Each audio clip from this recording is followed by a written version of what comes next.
guys, welcome back to my YouTube channel. So today we're going to be discussing one of the most pressing issues in global politics right now. Today, 20th of May 2026, can you believe that the United States of America dumped migrants of West African descent that were based in the US? Dumped them in Sierra Leone. Just like that. What happened? I got you. So basically, discussions have been ongoing, and on the 16th and the 17th of May 2026, these two countries came into an agreement. That is, the government of the United States of America and the government of Sierra Leone agreed that every year from this day henceforth, 300 migrants based in the United States of America and that are of West African descent will be deported to Sierra Leone.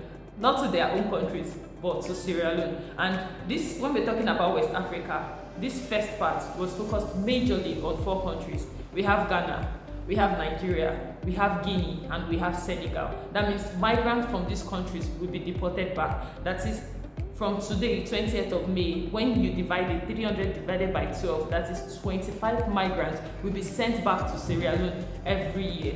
So you ask yourself the question, why don't they take them back to their country? Why don't you take Nigerians back to Nigeria, Senegalese back to Senegal, Ghanaians back to Ghana, and so on and so forth? We're going to discuss it. And again, why can the United States of America even do this in the first place? It is known as third country deportation. That is what it is called. Third country deportation is a term used to describe a situation where a developed country like the United States of America can deport migrants or asylum seekers to an underdeveloped or developing country instead of taking them back to their own country.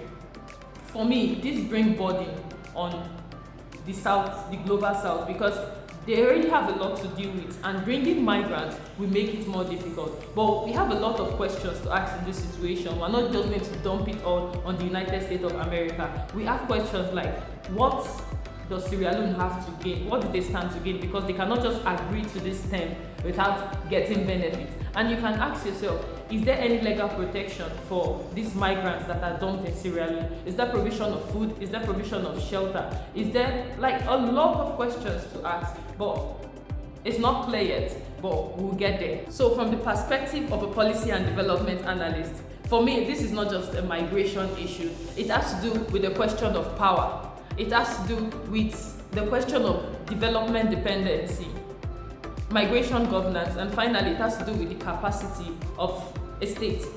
For me, it represents an unequal bargaining power between a developed nation and an underdeveloped or a developing nation, because obviously the United States of America has 1, stronger economic leverage.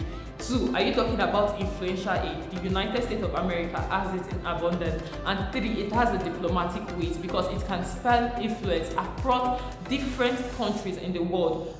When we talk about global power, that is what the United States of America is. Now, measuring it to the power of a small country or an underdeveloped country like Sierra Leone, where they depend on foreign aid to be able to carry out certain economic activities. Hence, this agreement looks kind of controversial, because imagine this, let's paint a scenario where the United States of America said, if you don't accept these migrants, we're going to cut off our foreign aid. And for a country like Sierra Leone that depends a lot on foreign aid to be able to carry out most of their activity, they have no choice but to accept this. For me, this raises a question, because is this diplomacy, or is it pressure politics, or a coercion?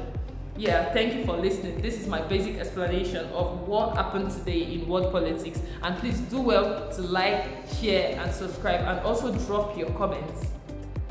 Let's share our thoughts together. Thank you.